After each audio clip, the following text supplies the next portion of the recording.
Vigilance వాళ్ళు కూడా అంతా బాగుంది, ఇక్కడ ఏమీ లేదు అని ఏ చర్యలు లేకుండా విజిలెన్స్ వాళ్ళు కూడా దీన్ని సర్టిఫై చేసిపోయింది.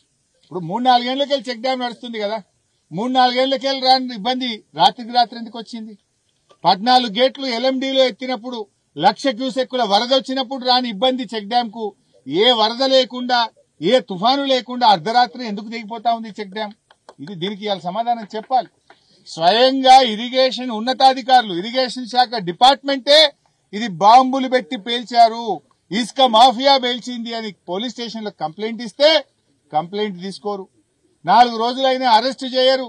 ఏం తమాషాలు చేస్తున్నారు? ఇందులో ఎవరి వాటాలున్నాయి? ఇప్పటికైనా ఖబర్దార్ పోలీస్ మిత్రులారా, వెంటనే యాక్షన్ తీసుకోండి.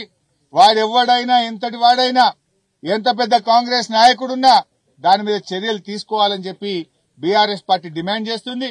ఒకవేళ మీరు తీసుకోకపోయినా రేపు వచ్చేది బీఆర్ఎస్ ప్రభుత్వమే.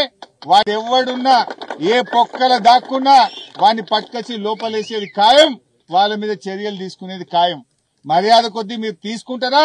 తీసుకోకపోతే ఆ ఇసుక మాఫియా వాళ్ళతో పాటు మీరు కూడా రేపు ఇబ్బంది పడాల్సి వస్తుంది అని చెప్పి పోలీస్ అధికారులను కూడా హెచ్చరిస్తా ఉన్నాం.